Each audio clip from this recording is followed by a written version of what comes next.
कल एक basic understanding हमने लिया था लोक प्रशासन क्या है, और वहीं से कंटिन्यू करेंगे अभी।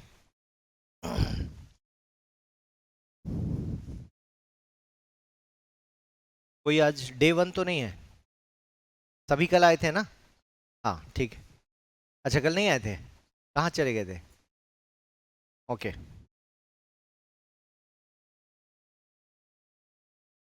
कल। हाँ फिर तो ठीक है, मतलब अल्टीमेट उद्देश्य यही है कि कल वाली लेक्चर आपको पता है या नहीं। तो अब हम बात करने जा रहे हैं, जब हम शब्द इस्तेमाल करते हैं लोक प्रशासन, यही विषय पढ़ रहे हैं आप। तो इसमें हम लोग सबसे पहले लोक शब्द की अंडरस्टैंडिंग लेंगे। लोक, अच्छा एक शब्द यहां पर पहले क्लियर कर लीजिए। लोक और लोग दोनों में फर्क होता है, ठीक है? आपने सुना है लोक गीत, सुना है? नृत्य या फिर लोक तंत्र सुना है? लोक तंत्र नहीं सुना है आपने? लोक नृत्य नहीं होता, तो क्या हुआ दोनों में अंतर?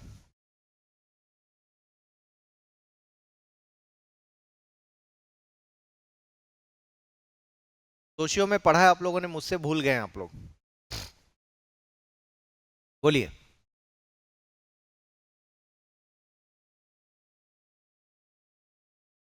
हाँ थोड़ा नजदीक हो।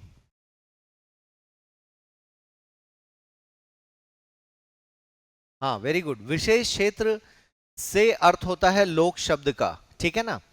तो यहां पर जब आप लोक प्रशासन पढ़ रहे हो, इसका मतलब प्रशासन, ऐसा प्रशासन जो विशेष क्षेत्र से जुड़ा हो, ऐसा भी आप कह सकते हो, ठीक है ना? तो लोक शब्द का यही अर्थ है। लोग जनरल हो जाता है, लोक विशेष के लिए बात होती है। विशेष क्षेत्र में गाया जाने वाला गीत, विशेष समय में गाया जाने वाला गीत लोकगीत कहलाएगा, है ना? विशेष अवसर पर गाया जाने वाला गीत। तो लोक शब्द का ये अर्थ होता है, ठीक है? आप इसको फोक भी बोलते हो ना, फोक सॉन्ग।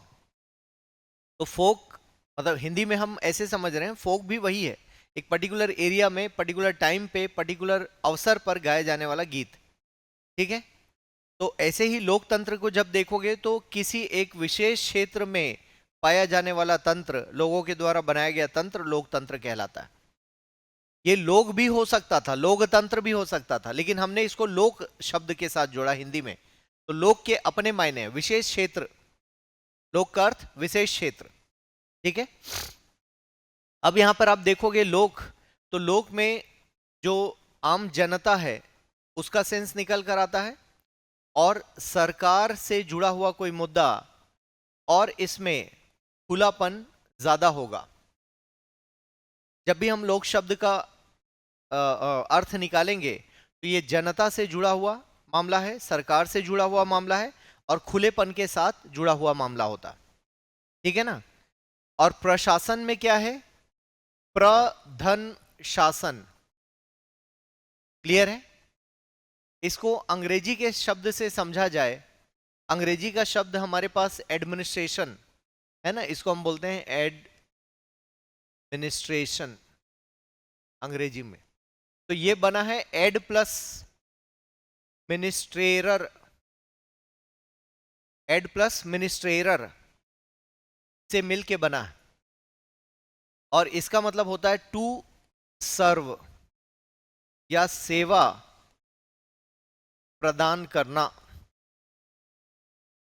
टू सर्व या सेवा प्रदान करना। अब सेवा किसको प्रदान करना है? सेवा प्रदान करनी है सरकार को, सेवा प्रदान करनी है जनता को। किसके साथ? खुलेपन के साथ,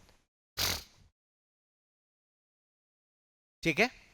तो लोक प्रशासन का अर्थ हुआ कि जनता और सरकार को खुलेपन के साथ सेवा प्रदान करने वाली प्रणाली लोक प्रशासन कहलाएगी, ठीक है ना? तो प्रणाली शब्द का इस्तेमाल करके हम इस बात को सुनिश्चित कर रहे हैं कि कोई मशीनरी है जो काम करेगी, कोई मशीनरी है जो काम करेगी, और उसे ही आप लोक प्रशासन कहेंगे। तो लोक प्रशासन सरकार का सर्वाधिक दिखने वाला पार्ट है, विजिबल पार्ट है, इसको अंग्रेजी में कहा जाए visible part of the government.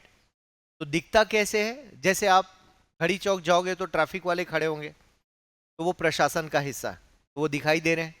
Collectorate वो आपको दिखाई दे रहे हैं, एसपी साहब वो आपको दिखाई देते हैं, पुलिस वाले वो आपको दिखाई देते हैं, नगर निगम के कर्मचारी वो आपको दिखाई देते हैं। तो सरकार का सर्वाधिक दिखने वाला पक्ष, सरकार का सर्वाधिक दिखने वाला पक्ष लोक प्रशासन है। ठीक है, तो ये लोक प्रशासन के शाब्दिक अर्थ को हमने देखा कि लोक शब्द का अर्थ जनता से, सरकार से, किसी विशेष क्षेत्र में, है ना, या किसी विशेष क्षेत्र में जनता और सरकार को हम लोक शब्द से जोड़कर देख रहे हैं। और उसमें गुण क्या है? खुलेपन का गुण है, पारदर्शिता का गुण है, राइट। और प्रशासन, प्रधन शासन, एड प्लस मिनिस्ट्रेटर जब देखें तो सेवा प्रदान करना, तो ऐसी मशीनरी जो सरकार और जनता को खुलेपन के साथ सेवा प्रदान करती है वो लोक प्रशासन कहलाता है। ठीक है यहां तक? तो लोक प्रशासन का अर्थ यही है। इसकी परिभाषा वगैरह है, उसकी ओर चलूंगा मैं। अब एक शब्द आता है यहां तक, ठीक है? स्क्रीन चेंज करूं? हाँ, अब एक शब्द आता है जब आप कहते हो सरकार, ठीक है ना। तो सरकार जब भी आप कहते हो तो सरकार में मंत्री परिषद भी है और इसी को आप कार्यपालिका भी कहते हो। ठीक है यहां तक? सरकार इज इक्वल टू मंत्री परिषद और कार्यपालिका। जो बच्चे नए हैं उनके लिए आप ऐसे समझ लो कि हमारे देश में राज्यसभा और लोकसभा, इन दोनों से मिलकर संसद का निर्माण होता है, प्लस राष्ट्रपति भी उसमें शामिल होते हैं। राज्यसभा और लोकसभा में निर्वाचन के माध्यम से पहुंचे हुए लोग सरकार का निर्माण करते हैं। शर्त यह होती है कि लोकसभा में 50% + 1 बराबर बहुमत कहलाएगा। लोकसभा में सपोज 500 लोग चुनकर चले गए, ठीक है ना, 500 लोग चुनकर चले गए। अब 500 लोगों में से शर्त क्या होती है कि ऐसा दल जिनके पास 50% + 1 सीटें हों उनको बहुमत माना जाएगा। इसका मतलब इन फिगर 251। जिस दल के पास 251 सदस्य हैं उस दल को राष्ट्रपति आमंत्रित करते हैं सरकार बनाने के लिए और कहते हैं कि अपने बीच में से किसी एक व्यक्ति को भेजिए जिसे हम प्रधानमंत्री की शपथ दिलाएंगे। और प्रधानमंत्री की शपथ दिला दी जाती है। प्रधानमंत्री चाहे तो यहां से भी बन सकते हैं, ध्यान रखिएगा, राज्यसभा से भी, लेकिन नंबर कहां का फॉलो किया जाएगा? लोकसभा का। अब प्रधानमंत्री से कहा जाता है कि आप अपने लिए एक वर्किंग टीम निकालिए जिसे मंत्रिपरिषद और कार्यपालिका कहा जाएगा। तो इनकी जिम्मेदारी होती है इन दोनों सदनों में से अपनी टीम चुनने का काम प्रधानमंत्री करते हैं। और जो टीम तैयार होगी उसे ही क्या कहा जाएगा? उसे ही कार्यपालिका कहा जाएगा, उसे ही सरकार कहा जाएगा या उसे ही मंत्री परिषद कहा जाएगा। ये तीनों शब्द एक ही है। रूल क्या कहता है कि ये जो 500 हैं, इन 500 रूल ऐसा है कि लोकसभा का 15% निकालिए, लोकसभा की टोटल सीटों का 15% निकालिए, जितना आएगा उतने मेंबर्स यहां पर होंगे। इसी का अमेंडमेंट अभी के प्रीलिम्स में पूछा है, ध्यान है आपको? इसका अमेंडमेंट कौन सा था ये पूछा है आपको, आर्टिकल नंबर पूछा है, ठीक है ना, इसका आर्टिकल नंबर पूछा है आपको। तो 15% जो मेंबर्स हैं लोकसभा का, 500 का 15% निकालोगे तो 75 होता है। अब ये 75 सदस्य राज्यसभा से भी आ सकते हैं, लोकसभा से भी आ सकते हैं, लेकिन ये नंबर किसका है? लोकसभा से निकाला गया नंबर है। ये रूल है। विधानसभा के लिए भी सेम रूल है कि छत्तीसगढ़ विधानसभा के 15% आपको सरकार में लेना है। तो जो भी नंबर है, नंबर डिसाइड करने के लिए ये फॉर्मूला लगाया गया। विधानसभा में 90 सीटें हैं, तो 90 सीटों का यदि 15% निकालोगे तो 12 साढ़े 12 कुछ आता है, ठीक है ना। तो हमारे यहाँ सपोज 13 सदस्य मंत्री परिषद में जा सकते हैं, छत्तीसगढ़ का रूल है। लोकसभा का रूल है 15%, मतलब जो भी नंबर है उसका 15% निकालोगे उतने ही लोग सरकार में रहेंगे, बाकी लोग यहां पर होंगे लोकसभा और राज्यसभा में। तो दोहरी भूमिका होती है यहां पर। दोहरी भूमिका कैसे है कि एक आप यहां पर क्या है, यहां पर आप एमपी कहलाते हैं या फिर हिंदी में सांसद, और यहां जाकर क्या बन जाते हैं, आप मंत्री बन जाते हैं। तो डबल पोस्ट है आपके पास भाई, इन 75 लोगों के पास डबल पोस्ट है ना, ये सांसद भी हैं और मंत्री भी हैं। और इसे हम लोग क्या बोल रहे हैं, इसे हम लोग विधायिका बोल रहे हैं, ये विधायिका है। और ये वाला हिस्सा क्या कहला रहा है, कार्यपालिका कहला रहा है। आ रहा है समझ में। अब होता यह है कि ये जो कार्यपालिका, सरकार, मंत्रिपरिषद हैं, इनको कामकाज अलॉट किया जाता है। वो कामकाज ऐसे अलॉट किया जाता है कि इन सभी को किसी न किसी मंत्रालय की जिम्मेदारी दी जाती है।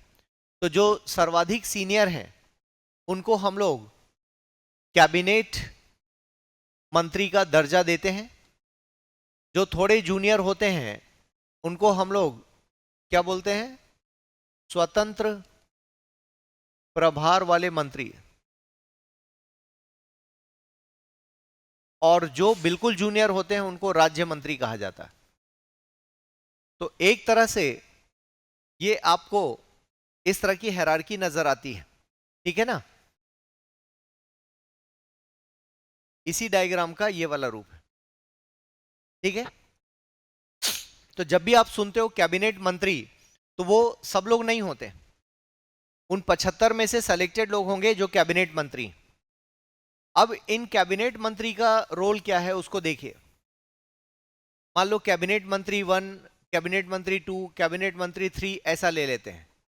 इस मंत्री के पास वित्त मंत्रालय है, इसके पास वन मंत्रालय है, इसके पास विदेश मंत्रालय है। वित्त मंत्रालय का एक संगठन होगा, यहां पर वो जो कैबिनेट मिनिस्टर है, वो कैबिनेट मिनिस्टर यहां का क्या होगा, हेड होगा। कैबिनेट मिनिस्टर यहां का राजनीतिक प्रमुख होगा।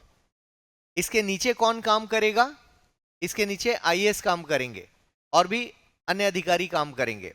तो अब ये समझिए, सरकार जब आप कहते हो तो सरकार एज अ होल कहते हो, ठीक है ना। तो इस विभाग में क्या हो रहा है, इस मंत्रालय में क्या हो रहा है, पॉलिटिशियन भी हैं, राजनेता भी हैं और नौकरशाह भी हैं, दोनों मिलकर काम करेंगे, ठीक है।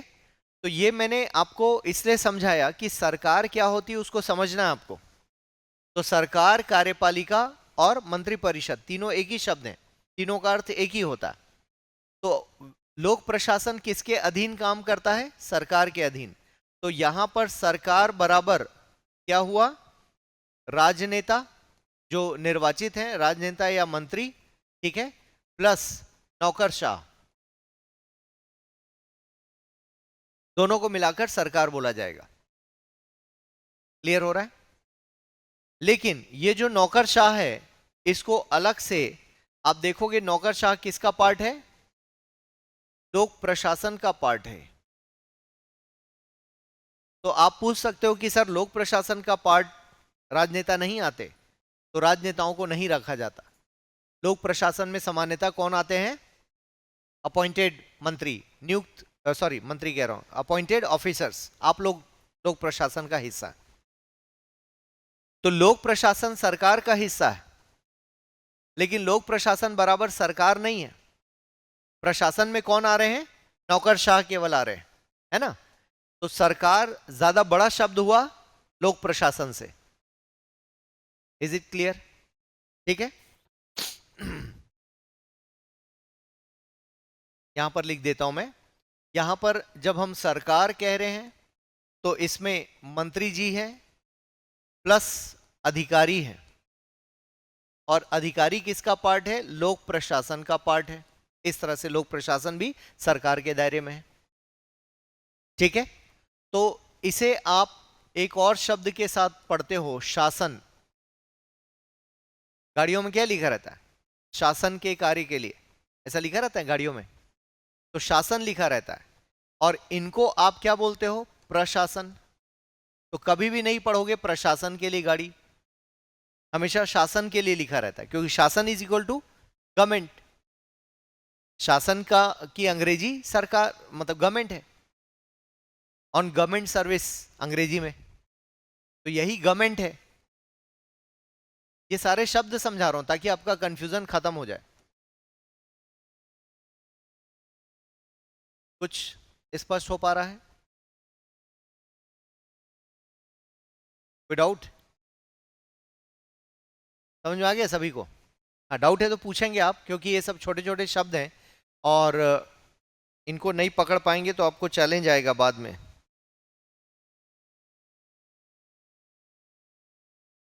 हाँ जी बच्चे पूछो।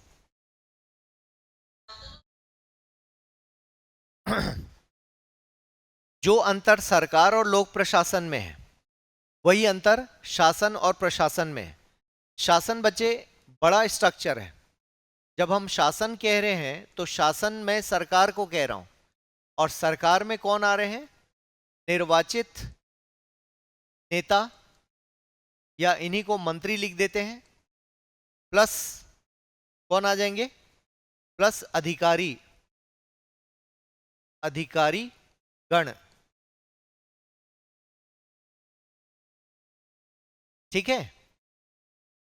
हाँ, नहीं, प्रशासन और लोक प्रशासन समझाऊंगा, अभी वेट करो थोड़ा सा, ठीक है ना, मैं समझाता हूं। अभी पहले शासन और प्रशासन को समझ लो। प्रधन शासन ये कहां से आ रहा है? यहां से आ रहा है। प्रशासन ये था।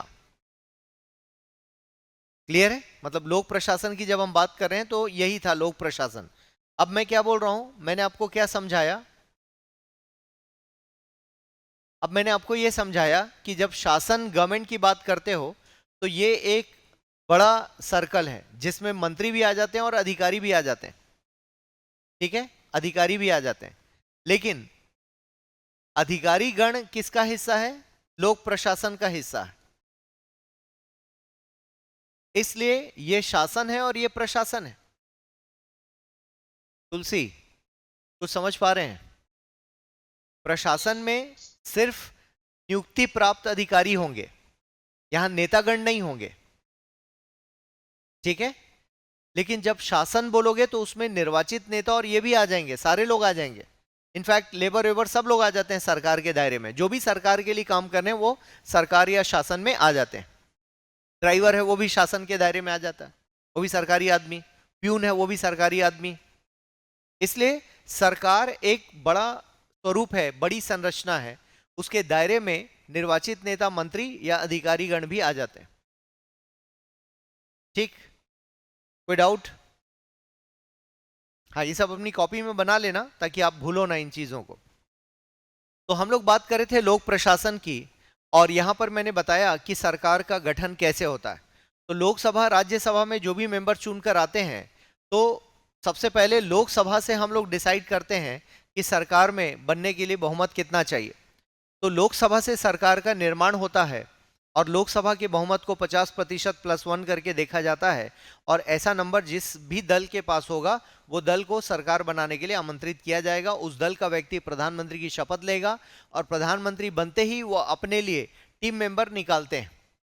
और इस टीम मेंबर की शर्त यह है कि लोकसभा का 15% निकालिए, जो नंबर आएगा उतने ही लोग टीम में हो सकते हैं, और वो दोनों जगह से हो सकते हैं। तो ये जैसे मैंने एरो बना दिया है, दोनों जगह से हो सकते हैं वो लोग, और कोई बाहर से भी आ सकता है।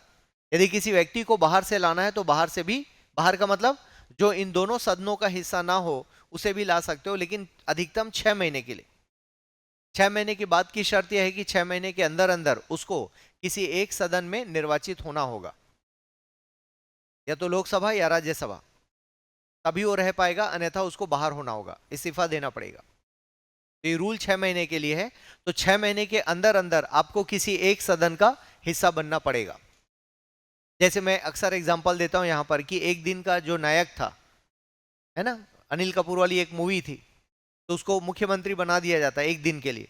तो इसी शर्त के आधार पर बनता है, इसी रूल के आधार पर कि कोई भी बन सकता है मुख्यमंत्री या प्रधानमंत्री, या कोई भी मंत्री बन सकता है, लेकिन विद इन 6 मंथ उसको या तो राज्यसभा या लोकसभा का हिस्सा होना होगा। ठीक है यहां तक? और इसके बाद जब ये कार्यपालिका, सरकार और मंत्रिपरिषद का गठन हो जाता है तो उसको हम 3 भागों में डिवाइड करते हैं। सबसे पहला भाग कैबिनेट दर्जा, स्वतंत्र प्रभार वाले मंत्री, राज्य मंत्री। अब ये तीनों काम कैसे करते हैं उसको देखिए आप।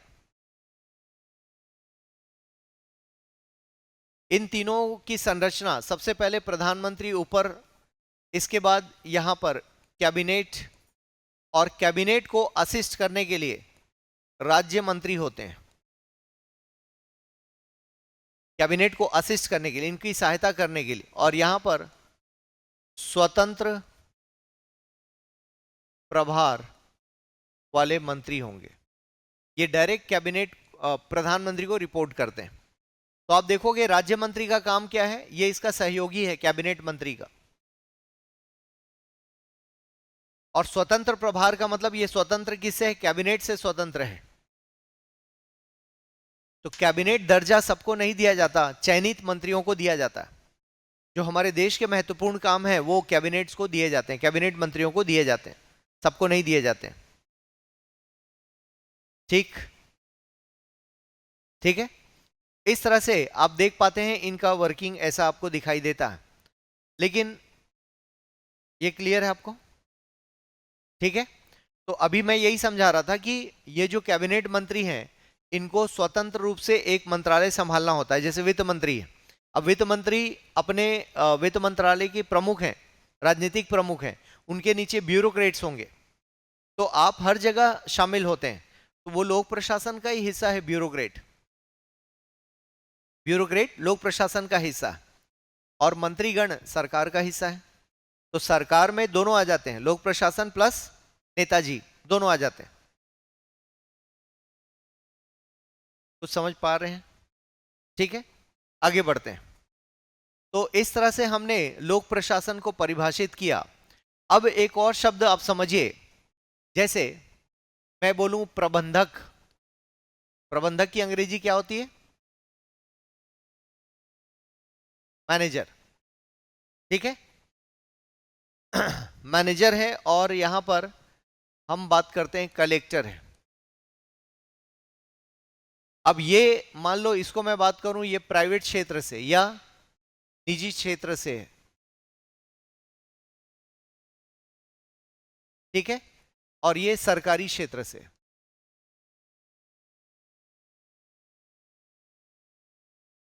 तो अब आप देखिए प्रबंधक का काम क्या है। प्रबंधक का काम क्या है? विभिन्न संसाधनों को पूर्व निर्धारित लक्ष्यों की ओर ले जाना।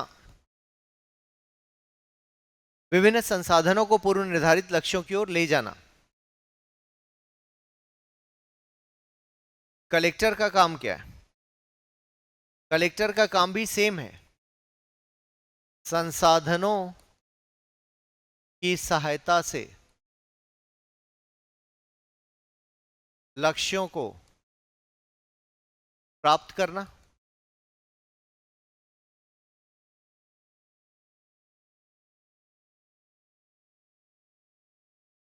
अंग्रेजी में एक शब्द होता है एम,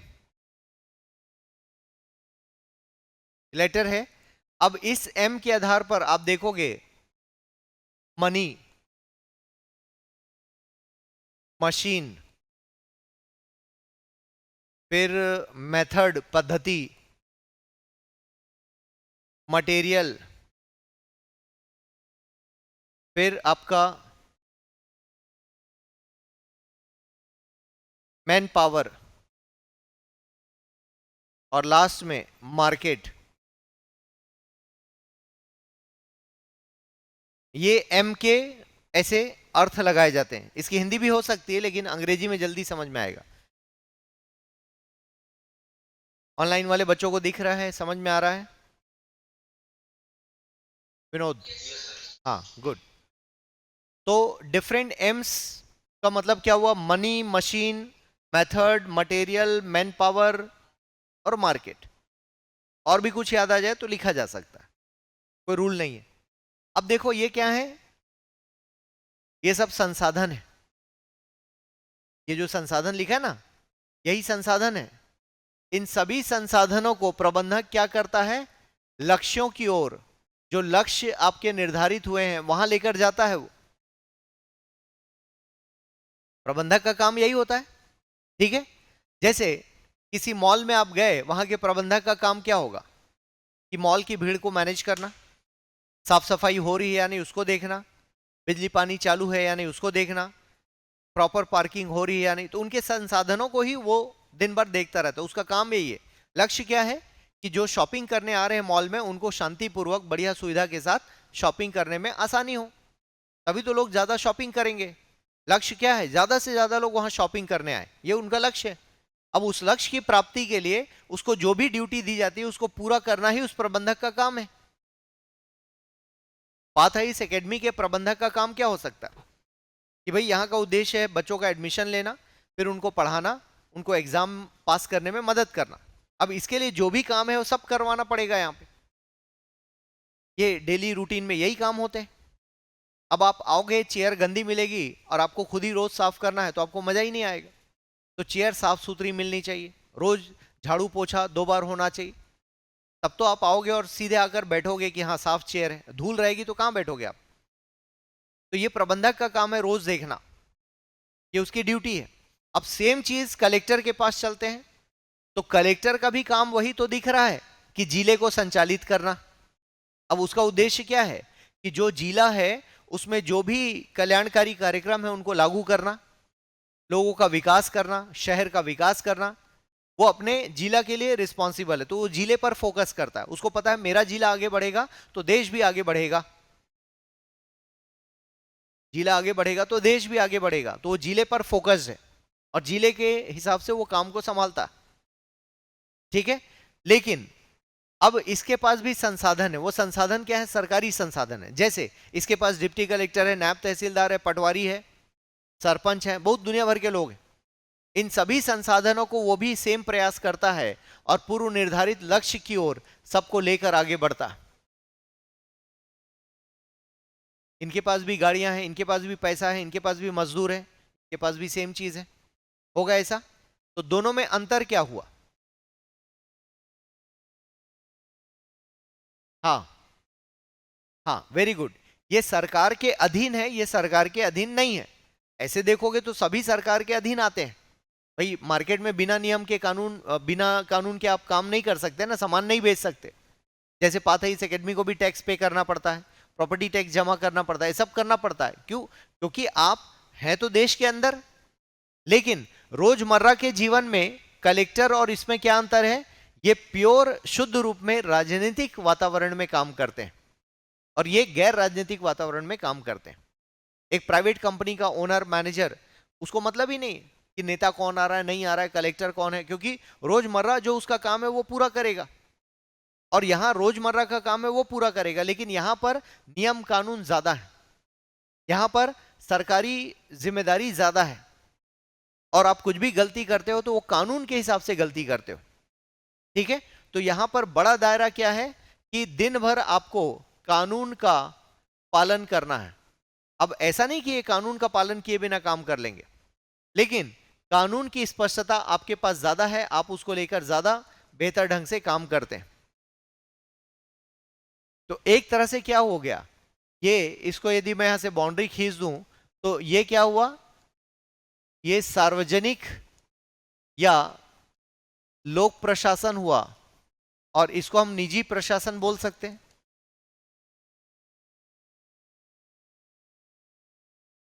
ठीक है, तो निजी प्रशासन और लोक प्रशासन, इन दोनों में अंतर है। इनका प्रमुख उद्देश्य आप देखोगे, यदि इनके उद्देश्य को मैं डिफाइन करूं तो इनके उद्देश्य में क्या नजर आ रहा है, लाभ कमाना। होगा ऐसा? लाभ कमाना इनके प्रमुख उद्देश्य है, जबकि यहां पर इनका उद्देश्य क्या होगा, सेवा प्रदान करना। दोनों में फर्क है, सेवा प्रदान करना और यहां लाभ कमाना, दोनों में फर्क है। तो कुल मिलाकर काम दोनों को करना पड़ता है। इनके पास भी वही एम्स हैं जो वहां पर यहाँ अपने निजी क्षेत्र में देखा, इनके पास भी एम्स है, मैन पावर है, मनी है, मटेरियल है, मेथड है, सब कुछ इनके पास भी। फर्क इतना है कि यहाँ पर नियम कानून और राजनीतिक वातावरण ज्यादा है, यहाँ पर निजी वातावरण ज्यादा है कि मैं क्या सामान बेचना चाहता हूं इसको मैं निर्धारित करूंगा। अब मैं खड़े होके सामान बेचूं, सो के बेचूं, क्या फर्क पड़ता है? मैं चिल्ला कर बेचूं, रिक्शे में लेकर बेचूं, मेरा अपना मेथड है। हाँ, मैं नियम ना तोड़ूं, मैं नियम ना तोड़ूं, बस इतना ही मुझे करना है, बाकी सब आप कर सकते हो। तो यहां रोजमर्रा के जीवन में आपको किसी को रिपोर्ट करना पड़ता है सरकारी तौर पर, और मंत्री जी पूछे तो आपको जवाब देना भी पड़ेगा। और ना सिर्फ आप अपने जिले के काम के लिए रिस्पॉन्सिबल होते हैं, बल्कि केंद्र से आई हुई योजना को लागू करना, राज्य की योजना को लागू करना, कलेक्टर खुद ही जिले में बहुत सारे काम को निपटाता रहता है। आई होप क्लियर है, दोनों में अंतर है, समझ पा रहे हैं सभी लोग? इधर रोहित, बिंदु, पूजा, रीमा, तुलसी, कंचन, विनोद, हाँ ठीक है। तो ये लोक प्रशासन का अर्थ हम लोग देख रहे थे, और लोक प्रशासन को समझते हुए अब हम पहुंच गए निजी प्रशासन और लोक प्रशासन में। तो लोक को अभी हमने देखा सरकारी टाइप, याद होगा शुरू के स्लाइड में मैंने लिख रखा था, यहां आप देख सकते हैं, जनता और सरकार के लिए काम करने वाला प्रशासन लोक प्रशासन। तो लोक से अर्थ सार्वजनिक से है, सार्वजनिकता से है, खुलेपन के साथ काम करना होता है, ठीक है ना। लेकिन ये खुलापन बिना नियम कानून के नहीं हो सकता, नियम कानून के साथ चलता। तो ये नियम कानून के दायरे में ये प्रणाली को बनाया जाता है। इनके पास नियमों की स्पष्टता अपने लिए होती है, उस नियम का प्रभाव दूसरों में नहीं पड़ता, वो नियम इनके लिए हैं। लेकिन यहां जो नियम होंगे वो सबके लिए होंगे, पूरे जिले के लिए होंगे, सार्वजनिक तौर पर लागू होंगे। ये दोनों में बेसिक डिफरेंस है। यहां तक ठीक है, क्लियर है? अब एक दो परिभाषा हम लोग लिखेंगे। सबसे पहले हम लोग प्रशासन के बारे में लिखेंगे।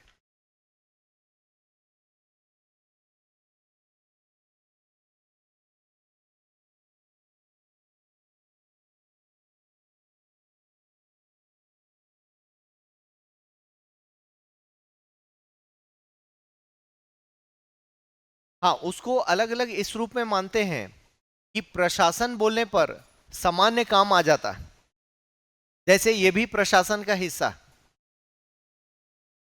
ठीक है ना। लेकिन जब लोक प्रशासन बोलेंगे तो टिपिकल वो ये वाला हिस्सा हो गया। जैसे प्रशासन सामान्य प्रशासन है, संसाधनों को कहीं पर भी ले जाना, तो निजी भी हो सकता है, लोक भी हो सकता है। लेकिन जैसे ही एरिया डिफाइन करोगे, लोक अभी समझाया मैंने, लोक क्या लिखा था, जो सरकारी से जुड़ा हो, जनता से जुड़ा हो, वो लोक है। और सामान्य प्रशासन जब हम बोलते हैं देखो यहां पर अंग्रेजी हिंदी के शब्दों में थोड़ा सा अंतर होता है। जैसे अभी मैं बोल के निकला हूं कि हम लोग मान लो सामान्य एडमिनिस्ट्रेशन बोलते हैं, तो इसको हिंदी में सामान्यतः हम प्रबंधन या प्रशासन से जोड़ सकते हैं। प्रशासन बोलने से हमेशा गवर्नमेंट नहीं होता, ठीक है ना। गवर्नमेंट या सरकारी कब लगेगा शब्द, जब आप उसको पब्लिक एडमिनिस्ट्रेशन बोलोगे, या जब आप लोक प्रशासन बोलोगे, तभी कैसा दिखाई देगा, सरकारी गुण आ जाएंगे इसमें, इसमें सरकारी गुण आ गए। प्रशासन सामान्यता कैसा है, निजी भी है और सरकारी भी हो सकता है।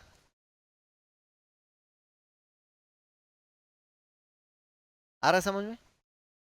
मंदिर का प्रशासन, कॉलेज का प्रशासन, मस्जिद का प्रशासन पॉसिबल है? है, क्योंकि प्रशासन बराबर हम प्रबंधन भी देख रहे हैं। और प्रबंधित करना, किसको प्रबंधित करोगे, संसाधनों को प्रबंधित करोगे। मंदिर में क्या, किस चीज का प्रबंधन होगा, मंदिर में आने वाले लोग, प्रसाद का प्रबंधन, पूजा का प्रबंधन, रख रखाव का प्रबंधन, साफ सफाई का प्रबंधन, यही तो होगा, ये प्रबंधन है। लिखा रहता है ना, प्रबंधक के आदेशानुसार। भाई मंदिर का भी कोई मैनेजर हो सकता है। और जिस घर में शादी हो रही है वहां क्या प्रशासन नहीं होगा? वहां भी प्रशासन चाहिए। तो प्रशासन को सरकारी मत समझो। प्रधन शासन लिखा जरूर है, वो सिर्फ शासन लिखा रहता तब गवर्नमेंट होता। शासन की अंग्रेजी क्या है? गवर्नमेंट। लेकिन जब प्रशासन बोल रहा है उसकी अंग्रेजी क्या है? एडमिनिस्ट्रेशन। और एडमिनिस्ट्रेशन दोनों के लिए इस्तेमाल हो रहा है, प्राइवेट के लिए भी, पब्लिक के लिए भी। कुछ पल्ले पड़ रहा है? ठीक है। अब इसको समझो, जब आप लोगों ने पूछ लिया मैं आगे समझाता, तो इसको ऐसे समझो कि जब हम बात करते हैं किसी एक संगठन की, तो संगठन बराबर क्या होता है? संगठन की शर्त क्या है? संगठन में कोई लक्ष्य होने चाहिए, ठीक है। दूसरा, दो या अधिक व्यक्तियों से मिलकर बना हो, प्लस क्या हो, वहां पर संसाधन होंगे। पाथ हाइस एकेडमी एक संगठन है। संगठन की अंग्रेजी क्या है? ऑर्गेनाइजेशन। एक संगठन है। संगठन होने के लिए सबसे पहले क्या चाहिए? लक्ष्य। हाँ, लक्ष्य चाहिए सबसे पहले। भाई संसाधन तो रखा है, क्या करना है यही नहीं पता। मान लो जैसे टेबल चेयर हम खरीद लेते और करना क्या है यही नहीं पता, कि सिलाई करना है या पढ़ाना है, नहीं पता। भाई लक्ष्य के हिसाब से संसाधन इकट्ठे करोगे ना आप। तो पहले लक्ष्य डिसाइड हुआ कि हमको यूपीएससी पढ़ाना है। अब यूपीएससी पढ़ाने के लिए क्या क्या चाहिए? तो व्हाइट बोर्ड चाहिए, उस टाइम पे व्हाइट बोर्ड था। चेयर चाहिए, पीने का पानी, बच्चे आएंगे तो वॉशरूम चाहिए, फिर इनको नोट्स देना पड़ेगा, इनका अटेंडेंस लेना पड़ेगा, स्टेशनरी भी चाहिए। अब स्टेशनरी लेना है वो संसाधन है, पानी लाना है वो संसाधन है, बच्चों के लिए चेयर आना है वो संसाधन है। तो पहले लक्ष्य का निर्धारण हुआ कि हमें पाथा इस एकेडमी में यूपीएससी पढ़ाना है। पढ़ाने वाला कौन? मैं, मेरे 2-4 दोस्त जो इसी फील्ड से जुड़े थे। तो ठीक है, लक्ष्य निर्धारित हो गया, 2 या 2 से अधिक लोग जुड़ भी गए, क्लियर है। और हमारे पास संसाधन भी आ गए। अब इसका करना क्या है? अब इसमें किसी भी संगठन में एक और बात होती है, और वो है उसका प्रशासन कैसे होगा। तो संगठन में दोनों शब्द को इस्तेमाल करके आपको समझा रहा हूं। पहले मैं प्रशासन समझा रहा हूं और इसके बाद फिर मैं आपको प्रबंधन समझाऊंगा। प्रबंधन की अंग्रेजी क्या है? मैनेजमेंट। प्रशासन की अंग्रेजी क्या है? एडमिनिस्ट्रेशन। तो आप देखोगे सबसे पहले संगठन, फिर प्रशासन, फिर प्रबंधन। तो प्रशासन का यहां पर काम क्या हुआ? प्रशासन का यहां पर काम हुआ नीति निर्माण करना। इसका काम क्या हुआ? नीति निर्माण करना। और प्रबंधन का काम क्या हुआ? इन नीतियों का क्या करना है? क्रियान्वयन करना है।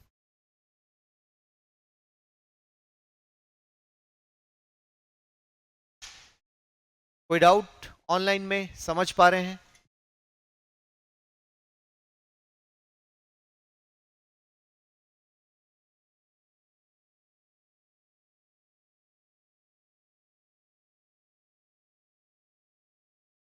बाउंस कर रहा हो तो पूछें, मैं दोबारा समझाऊंगा।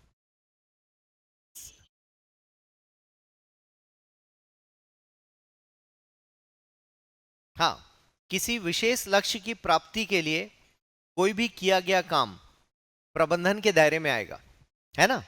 प्रबंधन को क्या चाहिए? अब आप बोलेंगे सर प्रबंधन और प्रशासन एक साथ, तो सामान्यतः इन तीनों शब्दों को एक साथ नहीं देखोगे आप। ये तीनों शब्द एक साथ नहीं होते हैं। इन तीनों शब्दों को मैं समझाने के लिए मैंने एक साथ रखा है। जैसे अनिल अंबानी क्या बोलेंगे कि हमारे संगठन का प्रबंधन खराब हो गया। अनिल अंबानी या मुकेश अंबानी बोलेंगे, क्यों? क्योंकि निजी क्षेत्र में प्रबंधन शब्द का इस्तेमाल होता है और सरकारी क्षेत्र में प्रशासन शब्द का इस्तेमाल होता है। एडमिनिस्ट्रेशन, नया रायपुर का एडमिनिस्ट्रेशन खराब हो गया है, दिल्ली का एडमिनिस्ट्रेशन खराब हो गया है, दिल्ली का मैनेजमेंट खराब हो गया, कभी नहीं बोलोगे आप। शब्दों को पकड़ो। लेकिन अंबानी बोल सकते हैं कि हमारी फैक्ट्री का मैनेजमेंट खराब हो गया। तो आप पूछ सकते हैं कि सर मान लो उन्होंने एडमिनिस्ट्रेशन शब्द का इस्तेमाल किया तो कुछ गलत है? नहीं, गलत नहीं, क्योंकि दोनों को आप रेप्लिका में इस्तेमाल कर सकते हैं, एक दूसरे के स्थान पर इस्तेमाल कर सकते हैं, कोई नियम नहीं है। सिर्फ अंडरस्टैंडिंग है कि प्रबंधन सामान्यतः निजी क्षेत्र का शब्द है और प्रशासन सरकारी क्षेत्र का शब्द है। तो आप बोलेंगे सर यहां तो आपने अंतर बता दिया, इसलिए अंतर बताया कि तीनों को एक साथ समझाना है, तो आपको अंतर निकालना पड़ेगा। ये नीति के निर्धारक हुए और ये नीति के क्रियान्वयन करता हुए। और संगठन, संगठन कोई व्यक्ति नहीं है, संगठन बिल्डिंग है, संगठन उसके फर्नीचर है, संगठन उसके लोग हैं, संगठन उसके लक्ष्य हैं। तो संगठन आपको दिखता जरूर है, लेकिन संगठन स्वयं में काम नहीं करता है, संगठन के अंदर व्यक्ति काम करता है। कुछ पल्ले पड़ रहा है? ठीक है, हाँ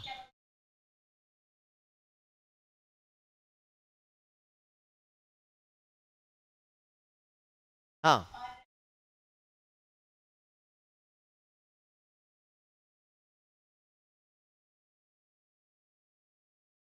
हाँ हाँ बिल्कुल,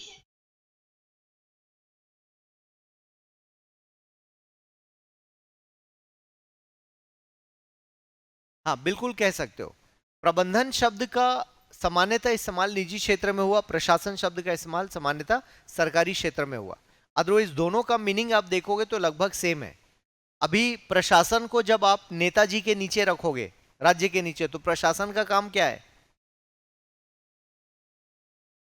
नीति का क्रियान्वयन करना। नीति निर्माण कौन करेगा? नेताजी, मंत्री जी करेंगे ना नीति का निर्माण। उसका क्रियान्वयन किसको करना? प्रशासन को करना। और यहां पर मैं बता रहा हूं कि प्रशासन ही नीति निर्माण कर रहा है और प्रबंधन उसका क्रियान्वयन कर रहा है। ये संगठन के अंदर हम देख रहे हैं। यदि दोनों शब्दों को एक साथ लेना है, यदि आप पूछोगे कि सर बड़ा कौन है, प्रशासन या प्रबंधन, तो एक संगठन में प्रशासन बड़ा हो सकता है, प्रबंधन उसके अंदर आएगा।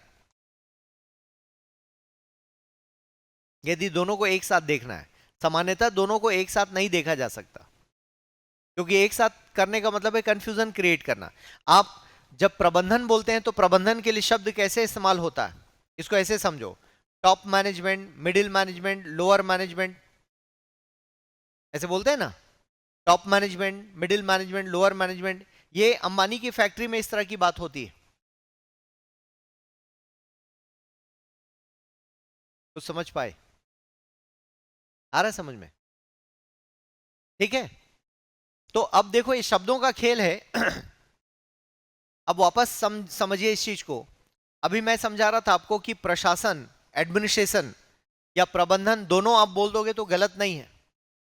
तो प्राइवेट में भी मैनेजमेंट होता है, सरकार में भी मैनेजमेंट होता है। क्लियर है? अब एक चीज समझो, 1990 के बाद सरकार में एक शब्द आया, नवलोक प्रबंधन। तो अब तक प्रशासन था, अचानक प्रबंधन बोलना शुरू किए। तो जब 1990 में हम प्रबंधन शब्द अपनाते हैं, इसका मतलब हम अपने व्यवहार में, हम अपने काम करने के तरीके को बदलना चाहते हैं। हम कैसा चाहते हैं? निजी क्षेत्र की तरह काम करना चाहते हैं, इसलिए हम प्रबंधन शब्द की ओर जुड़ते हैं।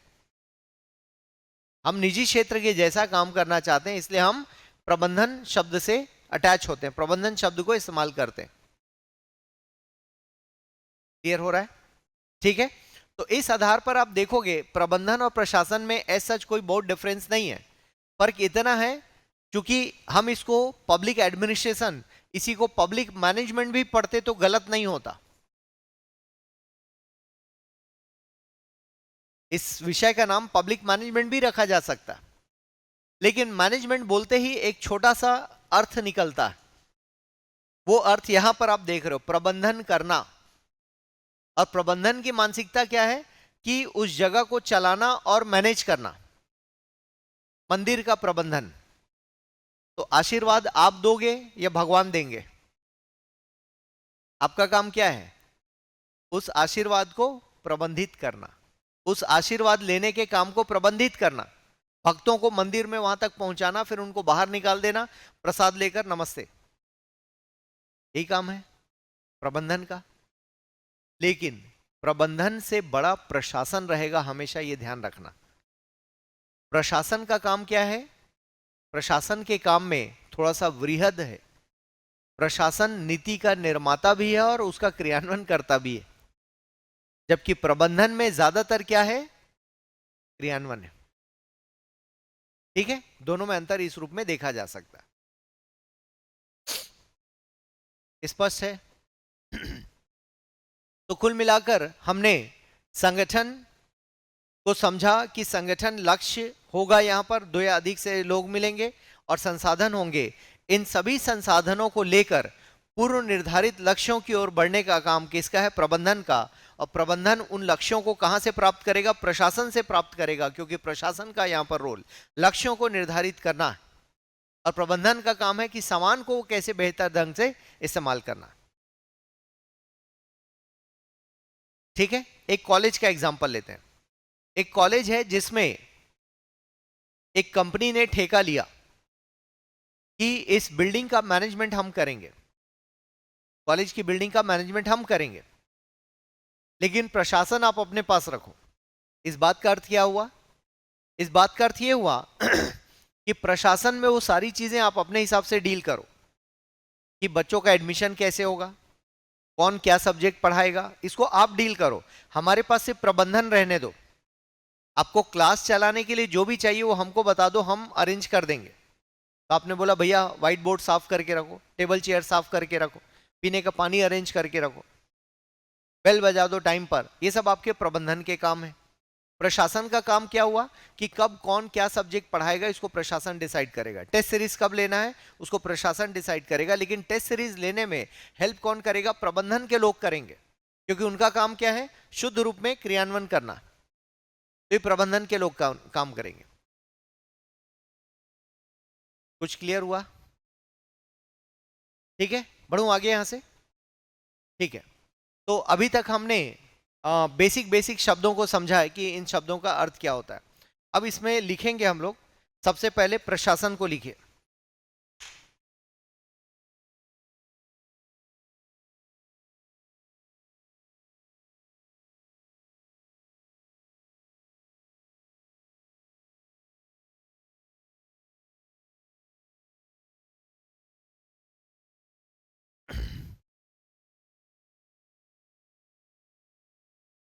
लिखिएगा,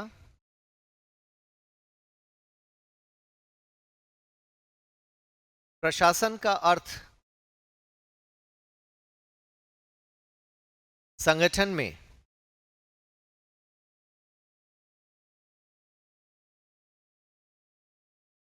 में मानव संसाधन तथा वस्तु संसाधनों को, वस्तु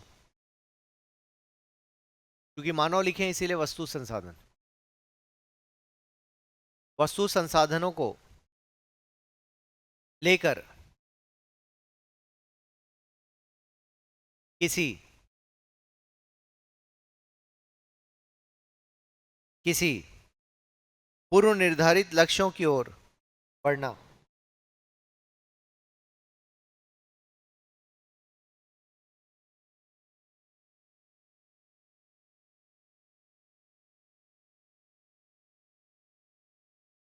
एक और परिभाषा लिखिए, प्रशासन के बृहद अर्थ में, प्रशासन के बृहद अर्थ में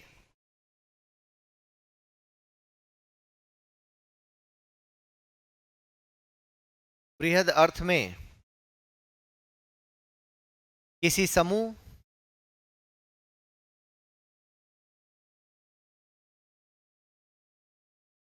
की गतिविधियां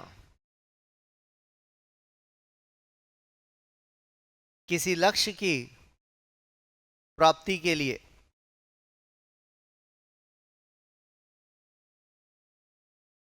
किसी लक्ष्य की प्राप्ति के लिए। एक और लिखिए,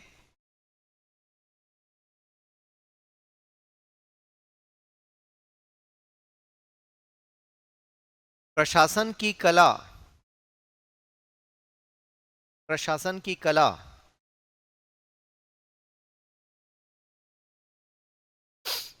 पूर्व निर्धारित लक्ष्यों की प्राप्ति के लिए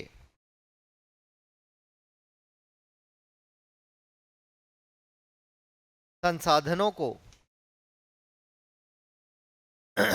निर्देशित करना, समन्वित करना और नियंत्रित करना है, और नियंत्रित करना है।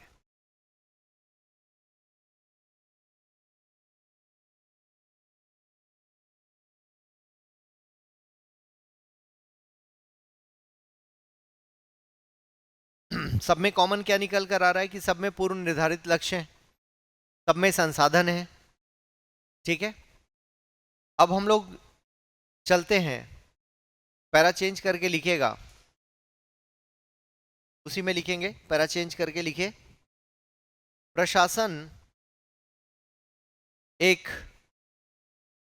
सार्वभौमिक प्रक्रिया है। प्रशासन एक सार्वभौमिक प्रक्रिया है जो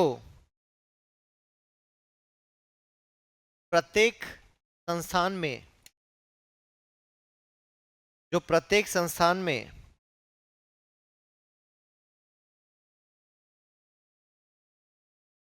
उपस्थित है, जो प्रत्येक संस्थान में उपस्थित है।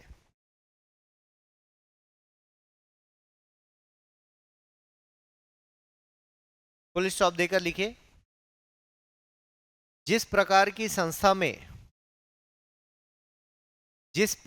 संस्था में यह उपलब्ध है, उसके अनुसार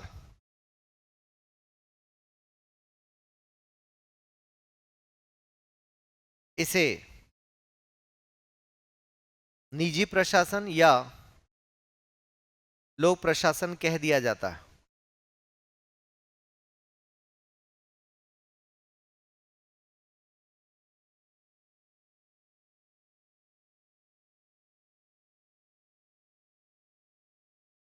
इसी में और आगे लिखिए, लोक प्रशासन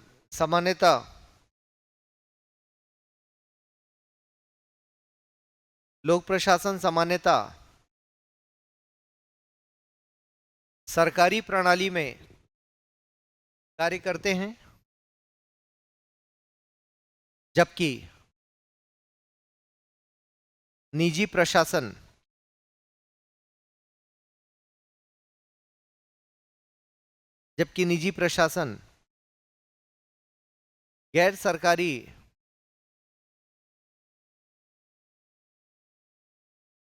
गैर सरकारी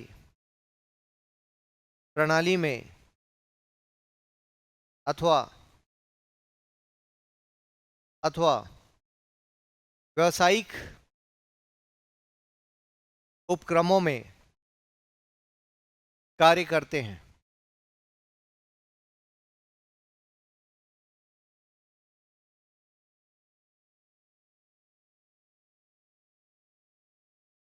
फिर पैरा चेंज करके लिखिए, लोक प्रशासन, लेफ्ट में टाइटल दीजिए लोक प्रशासन, एंड देन राइट डाउन।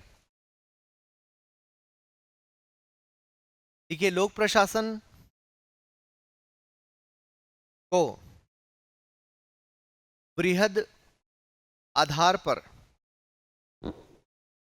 देखा जाता है, लोक प्रशासन को वृहद आधार पर देखा जाता है।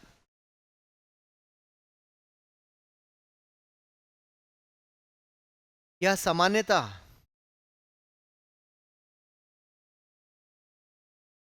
राजनीतिक प्रणाली के साथ कार्य करता है। यह सामान्यतः राजनीतिक प्रणाली के साथ काम करता है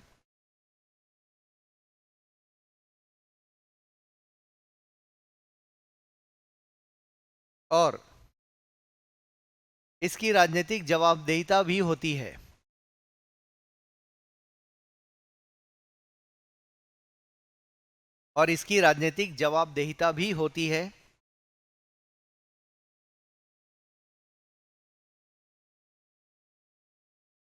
फुल स्टॉप देकर लिखिएगा। राजनीति में, राजनीति में निर्णय निर्माण राजनेताओं द्वारा किए जाते हैं, राजनेताओं द्वारा किए जाते हैं,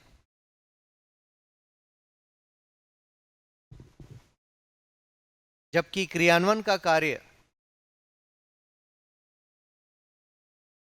जबकि क्रियान्वयन का कार्य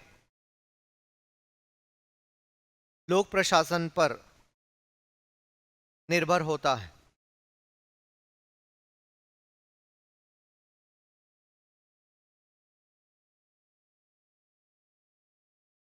ठीक है, पहली परिभाषा, अब इसको पढ़ के देखिए जो लिखा आप लोगों ने,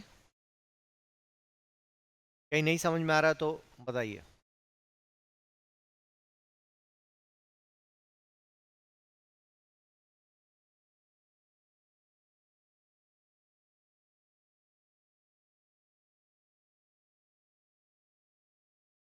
ठीक है, हाँ, ऑनलाइन में रीमा आपने उत्तर दिया, सही है। कार्य को व्यवस्थित करना भी बिल्कुल कहा जा सकता है, प्लान बनाना बिल्कुल सही है। आगे बढ़ूं यहां से। अब हम परिभाषा लिखेंगे। तो ये समझ में आया कि प्रशासन निजी और सरकारी दोनों हो सकता है। ठीक है ना, किस जगह काम कर रहा है उसके हिसाब से शब्द जोड़ा जाएगा। मान लो प्राइवेट में काम कर रहा है तो हम क्या बोलेंगे, निजी प्रशासन। सरकारी में काम कर रहा है तो हम बोलेंगे लोक प्रशासन। आ रहा है समझ में? ठीक, शब्दों का यहाँ पर अंतर है। अब हम लोग लोक प्रशासन को परिभाषित कर रहे हैं। तो लोक प्रशासन में सबसे पहली परिभाषा वुड्रो विल्सन के अनुसार, वुड्रो आधा ड आएगा है ना, वुडरो, कल थे ना क्लास में आप लोग, कैसे लिखना है, वजन का व और ड में हलंत, वुड्रो विल्सन। ठीक है, वुड्रो विल्सन। अब लिखिएगा, लोक प्रशासन विधि का विस्तृत और व्यवस्थित क्रियान्वयन है। व्यवस्थित, विस्तृत तथा व्यवस्थित क्रियान्वयन है। ठीक है, इसी में आगे लिखिएगा,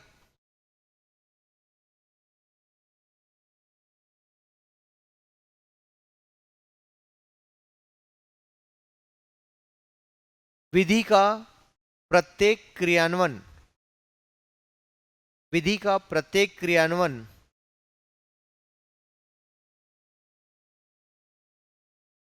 लोक प्रशासन की गतिविधि कहलाती है। लोक प्रशासन की गतिविधि कहलाती है।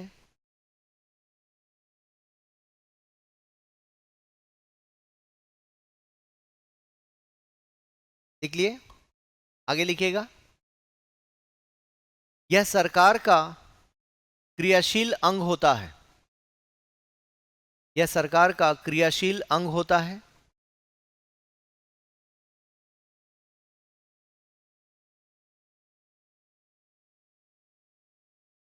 यह सरकार का कार्यपालिका भाग होता है।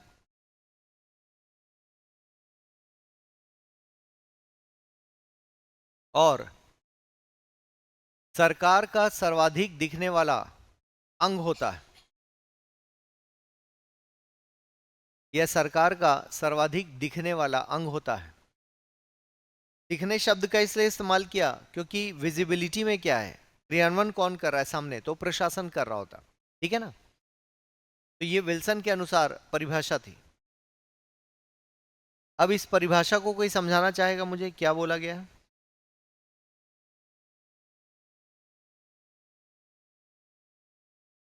बोलिए,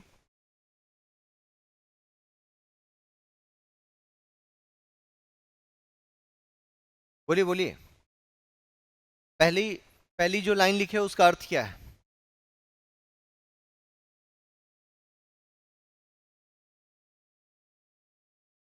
हम्म,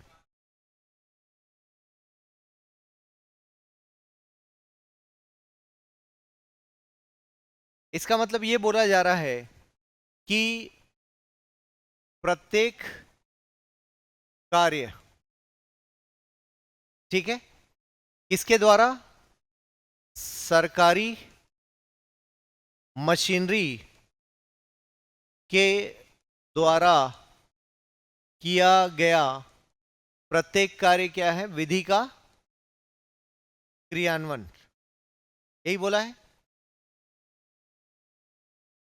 ठीक है। इसका मतलब आप जो भी काम कर रहे हो वो सब लॉ में लिखा हुआ है। जैसे आप अपनी बाइक में जा रहे हैं, बाइक में हेलमेट पहने हैं, तो हेलमेट आप पहनते हो लेकिन उसको क्रियान्वित कोई और करता है, पुलिस वाले को देख के तुरंत हेलमेट पहन लेते हो। इसका मतलब वो क्या कर रहा है? वो लॉ को ही तो इंप्लीमेंट कर रहा है, क्योंकि लॉ में लिखा है सबको हेलमेट पहनना जरूरी है, सीट बेल्ट लगाना जरूरी है। तो उन चीजों को सुनिश्चित करता है कि आपने हेलमेट लगाया या नहीं। यदि आप बाएं साइड नहीं चल रहे हो तो क्या करता है? आपके ऊपर फाइन करता है। गाड़ी गलत जगह पार्क कर दी तो फाइन करता है।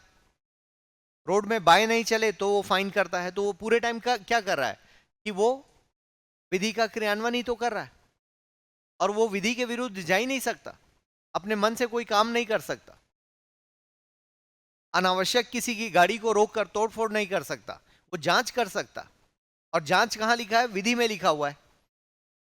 सुबह 9 बजे 8 बजे आपके घर में पानी आता है, वो भी लॉ के तहत आता है, क्योंकि नगर निगम ने नियम बना रखा है कि रोज 9 बजे नल खुलना है, तो मतलब खुलना है। तो नल खोलने की जिम्मेदारी प्लम्बर, जो वहां के कर्मचारी, उनके ऊपर जिम्मेदारी। रोज 9 बजे नल खुलना है तो खुलना है। कल क्यों नहीं खोले? नियम आपने उल्लंघित किया, तो इसका मतलब वहां पर भी नियम है दिन भर।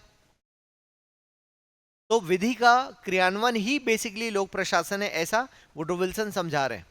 क्योंकि वो खुद लॉ के स्टूडेंट रहे हैं, इसलिए उन्होंने लॉ के रूप में ही देखा कि विधि का व्यवस्थित क्रियान्वयन। क्लियर है? और इसी को आगे चल के, या आपने मेरे साथ पॉलिटी में पढ़ा होगा, उसको हम लोग क्या बोलते हैं? विधि का शासन। अंग्रेजी में ये क्या है? Rule of law. इसका मतलब क्या हुआ? जो भी काम होगा विधि के अनुसार होगा। क्लियर है? आपके ऊपर शासन कौन कर रहा है? विधि कर रहा है। कोई व्यक्ति शासन नहीं कर रहा है, मोदी जी शासन नहीं कर रहे हैं, विधि आपके ऊपर शासन कर रही। हालांकि ठीक है, हम ही लोगों ने मिलकर विधि का निर्माण किया, और विधि का निर्माण किस आधार पर किया? संविधान के आधार पर किया। संविधान एक बड़ा डॉक्यूमेंट है, जो भारत का सर्वोच्च लिखित कानून है। उसके अधीन रहकर हमने बहुत सारे कानून बनाए, उन कानूनों का पालन ही बेसिकली विधि का शासन कहलाता है। तो आप जो भी काम कर रहे हो वो विधि के अनुसार कर रहे हो। रोड में बाएं चलना है विधि के अनुसार, घर बनाओगे विधि के अनुसार, बिजली का बिल दोगे विधि के अनुसार। कोई भी आपसे 1 रुपए ज्यादा नहीं ले सकता, क्योंकि विधि में जितना लिखा है उतना ही आपको देना है। ठीक है? यहां तक विस्तृत मतलब काफी डिटेल में ले जाके हर चीज मतलब हर चीज उतना फॉलो नहीं होता सामान्य जनजीवन में। जैसे इस कोचिंग को खोलना है, इस कोचिंग को खोलना आसान है, ठीक है ना, लेकिन जब आप देखोगे कानून का पालन करके खोलना है तब बहुत कठिन है। ठीक है? जैसे अब यहां पर नॉर्म्स क्या क्या आएंगे? सबसे पहले मान लो इनको अड़ाना है तो कैसे अड़ाएंगे? कि उस एरिया का क्या निकाला जाए? नक्शा निकाला जाए। सिविल लाइंस में जिस जगह पाथ है इस एकेडमी है, उस जगह नक्शे में क्या लिखा गया?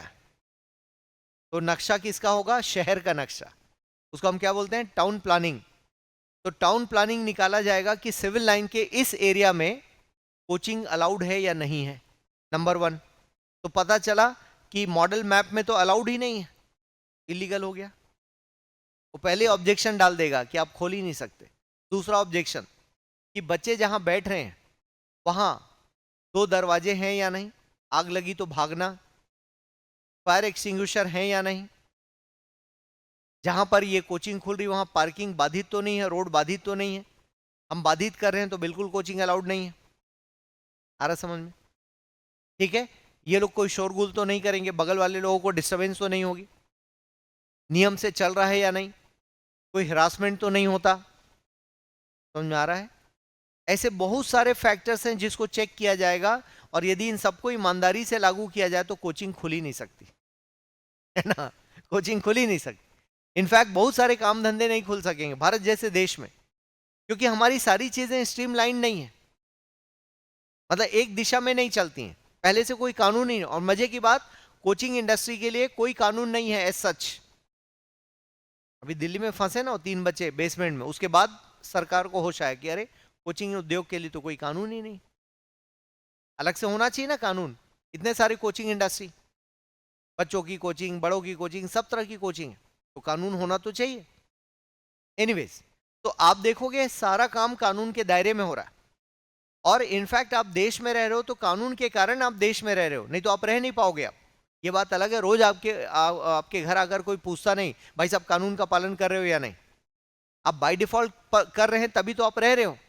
आप जिस घर में रह रहे हो उसका प्रॉपर्टी टैक्स दे रहे हो, जो पानी पी रहे हो उसका टैक्स दे रहे हो, जो बिजली आ रही है उसका पे करते हो आप, तभी तो आपके घर में चल रहा है, अदरवाइज वो बंद हो जाएगा। आप एक दिन बिजली का बिल ना दो, देखो दूसरे दिन आकर काट देंगे वो लोग। क्या बोलेंगे? नियम में ऐसा लिखा है कि बिजली का बिल नहीं दोगे तो काट दिए जाएंगे, कटेगी बिजली। इसका मतलब जो कुछ भी आपका जीवन चल रहा है वो क्या है? व्यवस्थित और विस्तृत क्रियान्वयन है। विस्तृत क्यों बोला? क्योंकि बहुत सारी जगह पर इन्वॉल्वमेंट होता, छोटी छोटी चीजों में इन्वॉल्वमेंट होता। क्लियर हो रहा है? यहां तो कुछ भी नहीं है। जैसे एक उदाहरण देता हूं चंडीगढ़ का। चंडीगढ़ में, चंडीगढ़ के पहले पंचकुला है ना, पंचकुला इधर हरियाणा में आता है, चंडीगढ़ उधर बीच में आ जाता है, आपको पता ही है। वहां पर एक रूल है, यदि घर के सामने आपका जो गार्डन है वो गार्डन बनाना कंपलसरी है वहां। अब घर के सामने गार्डन कैसे होगा?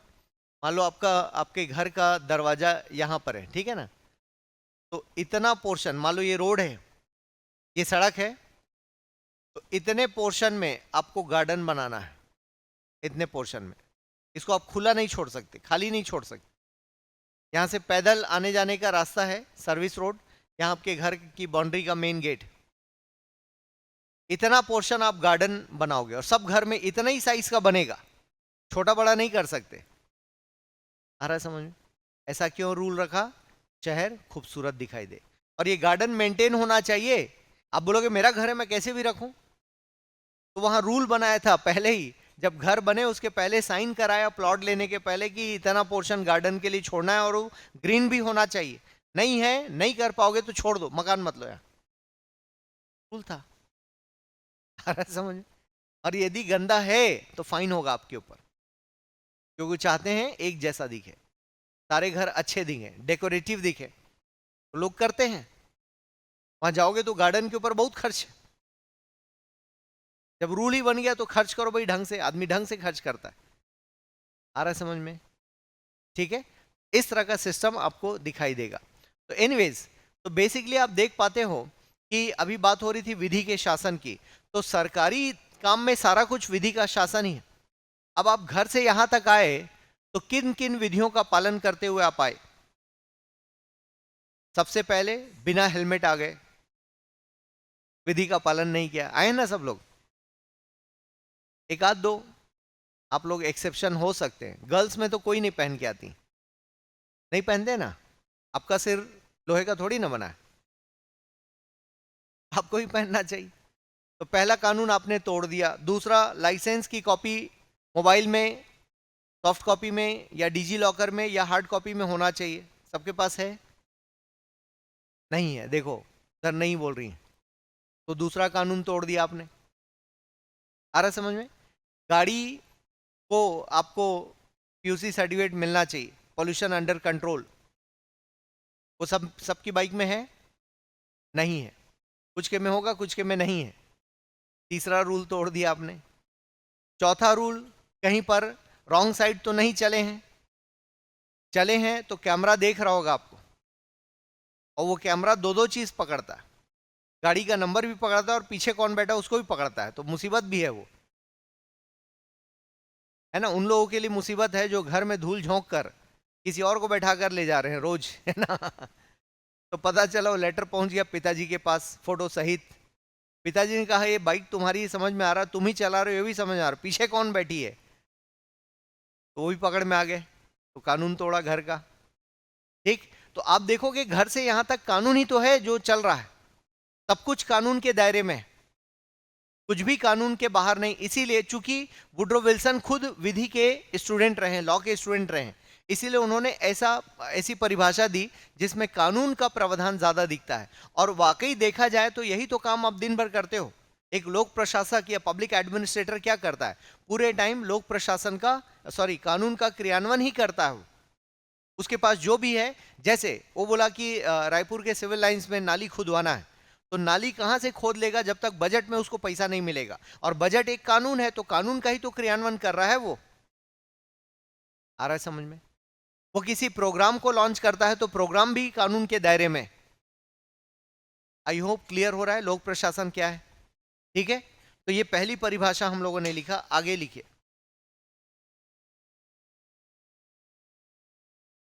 अब लिखिए, लोक प्रशासन में उन सभी कार्यों को शामिल किया जाता है। नहीं, अलग परिभाषा बचे, अलग है। मैं थिंकर्स का नाम नहीं लिखवा रहा हूं जानबूझ के, आपके नोट्स में भी है, लेकिन यहां लिखने का मतलब आप फ्लो में आ जाते हो, आपकी अंडरस्टैंडिंग बढ़ जाती है। ये सब आपके नोट्स में भी लिखा है, तो इसलिए सेलेक्टेड लिखवा रहा हूं। लोक प्रशासन में उन सभी गतिविधियों को शामिल किया जाएगा जिनकी सहायता से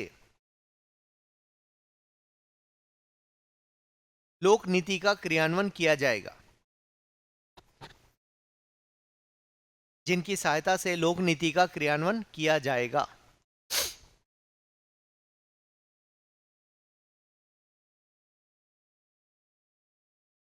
ठीक है, एक और लिखिए अलग परिभाषा। लोक प्रशासन का संबंध सरकार के प्रशासन से है।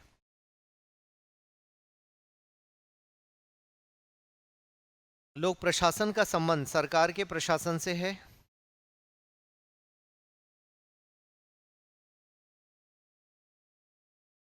ठीक है,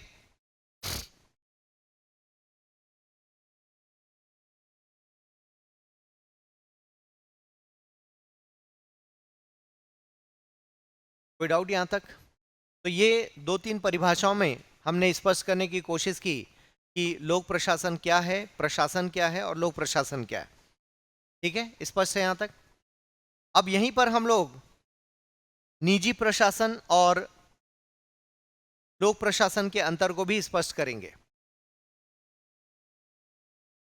इनमें हालांकि अभी समझा के निकला हूं, लेकिन फिर भी निजी प्रशासन और लोक प्रशासन, इन दोनों में कुछ समानताएं हैं।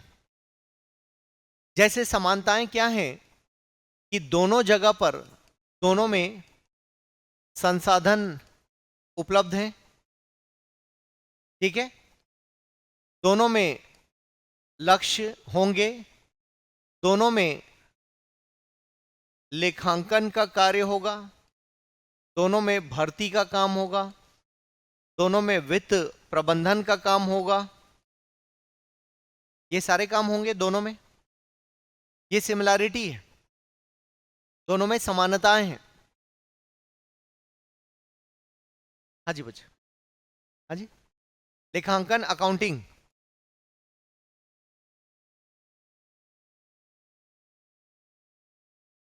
ठीक है, ऑडिटिंग भी लिख लीजिए। ऑडिटिंग समझते हैं? ऑडिटिंग की हिंदी क्या होती है?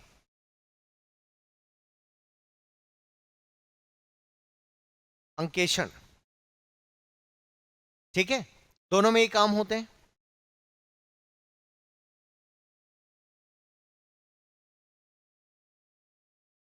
अब अंतर समझते हैं कि दोनों में अंतर क्या है। अब अंतर को समझते हैं, इधर प्राइवेट और इधर पब्लिक। ये किसके लिए काम करेंगे? लाभ कमाने के लिए। और ये सेवा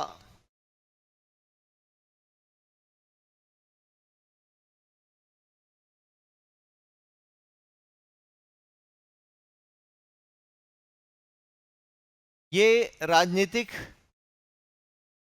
वातावरण में काम करते हैं और गैर राजनीतिक वातावरण में काम करते हैं। यहां अधिक पेशेवर होते हैं,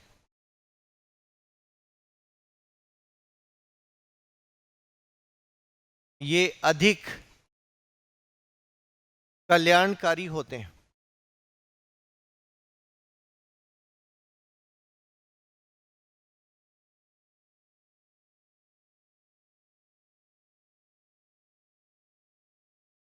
ठीक है,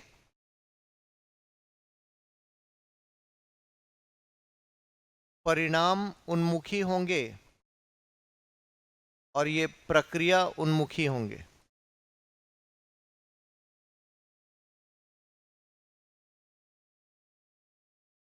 परिणाम, ये लोग ज्यादातर किसके लिए काम कर रहे होंगे? रिजल्ट के लिए, जो गोल है उसको अचीव करना है। यहां पर क्या होगा? प्रक्रिया फॉलो करना है इनको। जैसे कलेक्टर के यहाँ क्या बोलेंगे, सभी स्कूल आ रहे हैं या नहीं ये देखो। रिजल्ट क्या है वो बहुत ज्यादा मतलब नहीं, टीचर टाइम पे आ रहा है या नहीं, कैसा पढ़ा रहा है वो ज्यादा मतलब नहीं। लेकिन प्राइवेट वाला क्या बोलेगा? नो, बच्चे का रिजल्ट भी देखना है, कैसा पढ़ा रहे वो भी चेक करेंगे, टाइम पर भी आना है, क्योंकि उसको रिजल्ट से मतलब है। रिजल्ट नहीं होगा तो उसके पास ग्राहक नहीं आएंगे ना दोबारा। इनको तो ग्राहकों की चिंता नहीं है, इसलिए केवल प्रक्रिया का पालन करते हैं कि नियम में जो लिखा उसके जाति प्रमाण पत्र बनना है, नियम के अनुसार बनेगा, प्रक्रिया के अनुसार बनेगा। आपका जाति प्रमाण पत्र बनेगा या नहीं वो नहीं पता, ये बोलेगा प्रोसेस में जाओ, पहले उससे साइन कराओ, उससे साइन कराओ, वो फॉर्म भरो, वो फॉर्म भरो, तब आखिरी में देखेंगे बनेगा या नहीं। प्रक्रियात्मक ज्यादा है लोग, प्रक्रिया का पालन ज्यादा करते हैं। आ रहा है समझ में? ठीक है, फिर यहां लिखो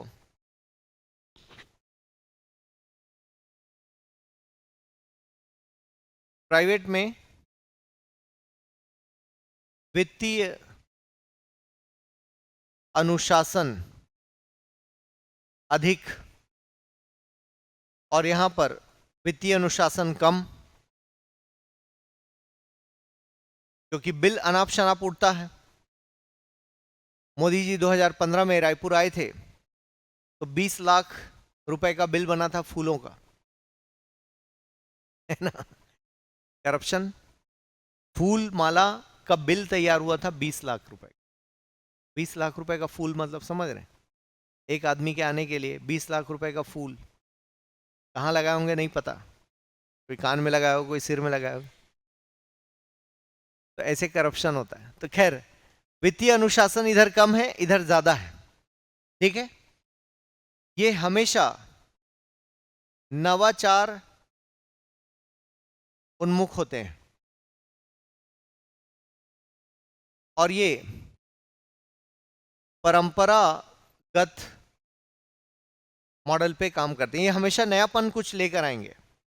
हर बार आप देखोगे बाजार में पिचकारी नए टाइप की आएगी हर होली में, देखा आपने? कुछ भी नया रहेगा जरूर पुराने वाले से, क्योंकि बच्चा नया मांगता है ना, वही बिकेगा तो खरीदेगा कैसे, बोर हो जाएगा वो, इसलिए बाजार उसको नया नया करके देता है। राखी में आप देखोगे, राखी बचपन से देख रहे हो, कई सारा पैटर्न बदल गया। बांधना तो यही है हाथ में, लेकिन बांधने का तरीका है ना, उसका डिजाइन चेंज होता रहता है। क्यों? क्योंकि बाजार हमेशा नवाचार पर काम करता है और ये लोग वही रेगुलर, कोई नयापन नहीं। जैसे सरकारी रावण दहन देखे हो, रावण दहन उसमें कुछ नयापन नहीं है, वही पुतला बनाओ, उसी में जलाओ, पटाखे डाल दो, बस खत्म। और वही प्राइवेट को दे दो, आप देखोगे इनोवेशन के साथ आएंगे वो लोग, हर बार कुछ नया करेंगे। तो ये प्राइवेट में होता ही है, क्योंकि ये खर्च कर सकते हैं, इनको अट्रैक्ट करना होता है उसी आधार पर। यहाँ अट्रैक्ट करने की कोई जिम्मेदारी नहीं होती, इसलिए वो परंपरागत आधारों पर चलते हैं। क्लियर हो पाया?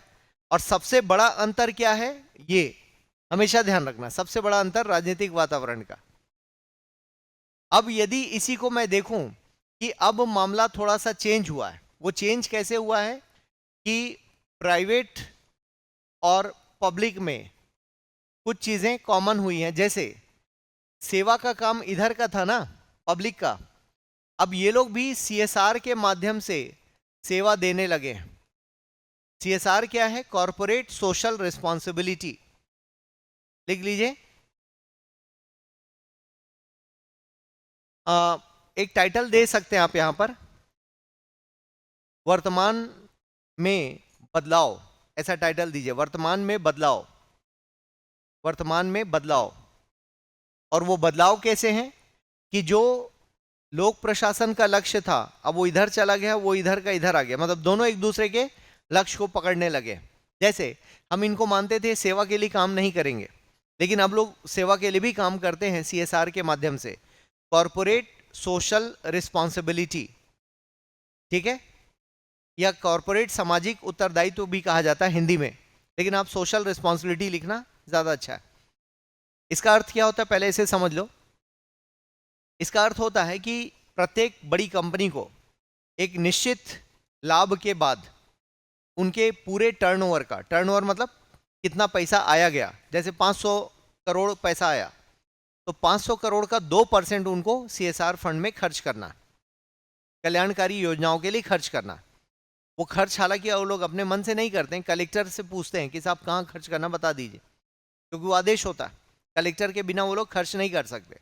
तो कलेक्टर बोलेगा कि अच्छा वो स्कूल बिल्डिंग है गिर रही है उसको बनवा दीजिए आप, बजट जो भी है, मान लो 2 करोड़ का बजट, 2 करोड़ में बिल्डिंग बन गई। तो उस CSR मद से क्या हुआ, उस क्षेत्र के लोगों को लाभ मिलना चाहिए। देखो कंपनियां संसाधन कहां से निकाल रही हैं? प्रकृति से। जैसे कोको कोला कंपनी पानी निकाल रही है, कहां से? जमीन से। तो आप कोको कोला खरीदते हैं, आपने पैसा किसको दिया? कोको कोला कंपनी को। और कोको कोला कंपनी ने पानी का पैसा किसको दिया? किसी को नहीं दिया भाई, प्रकृति से निकाला ना उन्होंने। ठीक है थोड़ा बहुत टैक्स देते होंगे, लेकिन पानी का बराबर मूल्य वो लोग नहीं देते। तो प्रकृति को आप कुछ भी नहीं दे रहे हैं, तो साफ जाहिर है आप क्या कर रहे हैं? उसका दोहन तो कर रहे हैं। तो इस एवज में आपके ऊपर CSR लागू किया जाता है, कॉर्पोरेट सोशल रिस्पॉन्सिबिलिटी वाला फंड आप दोगे। इस बहाने समाज और प्रकृति का कल्याण होगा, या वृक्षारोपण कराओ, पानी बचाने का प्रयास करो, ये सब काम होना चाहिए, ठीक है ना। इस आधार पर इसको देखा गया। तो अब निजी क्षेत्र क्या कर रहे हैं? CSR के माध्यम से सेवा देने का प्रयास कर रहे हैं। और ये लोग भी प्राइवेट पब्लिक वाले भी क्या हो गए, अब पहले से ज्यादा पेशेवर हो गए, और ये भी लाभ कमा रहे हैं। कैसे लाभ कमा रहे हैं? जैसे आप होर्डिंग्स देखते हो, होर्डिंग के माध्यम से ये लोग रेवेन्यू अर्न कर रहे हैं, ठीक है। दिल्ली में रोड साइड में बाथरूम बने हुए हैं, वॉशरूम। अब उन वॉशरूम्स के ऊपर जो जगह है उसको एडवर्टीजमेंट के लिए इस्तेमाल में लाया जाता है, विज्ञापन के इस्तेमाल के लिए लाया जाता है, ठीक है। तो होता यह है जैसे ये रोड है और यहाँ टॉयलेट बना हुआ है, तो आपको टॉयलेट इधर से जाना है या इधर से जाना है। ये जो फ्रंट है इसमें LED बोर्ड लगा हुआ है एडवर्टीजमेंट के लिए। तो क्या हो गया, सरकार को पैसा भी मिल गया, टॉयलेट भी बन गया, टॉयलेट का मेंटेनेंस भी हो गया। तो अब सरकारी क्षेत्र भी लाभ कमाने लगी। पहले लाभ नहीं कमाते थे, लेकिन सरकारी क्षेत्र भी अब लाभ कमाने लगी, ठीक है ना। यहाँ CSR का फंड इस्तेमाल होने लगा। अब यहाँ पर क्या हो गया कि यहाँ पर प्रशिक्षण पर बल दिया जा रहा है। पहले सिर्फ प्राइवेट में होता था, अब सरकार में भी प्रशिक्षण पर बल दिया जा रहा है, ठीक है। नवाचार पर बल दिया जा रहा है। तो ये सारे परिवर्तन वर्तमान में हो रहे हैं। तो इसलिए हम कह सकते हैं कि दोनों मिलकर एक दूसरे को आगे बढ़ा रहे हैं, राइट। अब इसके आगे दूसरे बोर्ड में ले जा रहा हूं। अब दोनों में क्या हो रहा है कि पहले पब्लिक वर्सेस प्राइवेट होता था, फिर धीरे से दोनों के बीच दूरियां कम हुई, पब्लिक एंड प्राइवेट हुआ, दोनों के बीच जमती नहीं थी पहले। फिर पब्लिक विथ प्राइवेट हुआ, और लास्ट में PPP हो गया। PPP सुना है? Public private partnership.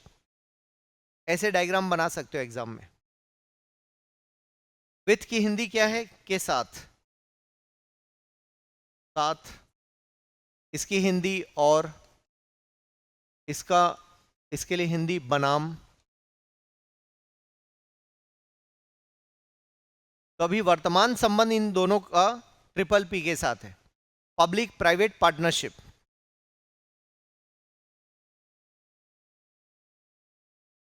Public private partnership.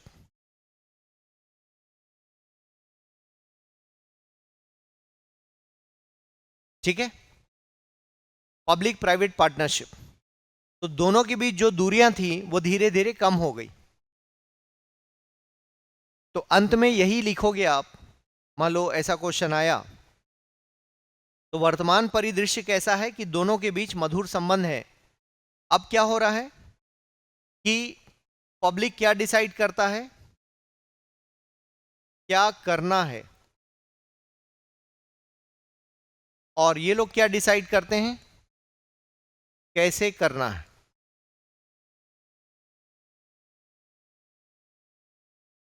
और दोनों मिलकर काम करते हैं।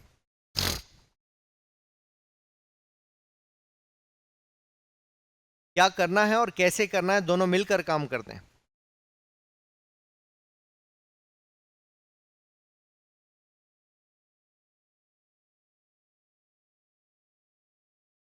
ठीक है,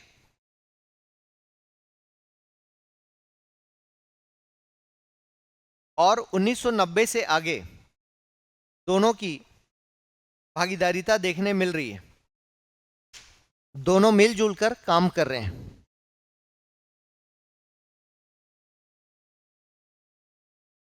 ठीक है, इससे आगे कल देखेंगे, यहां तक आज रखिए।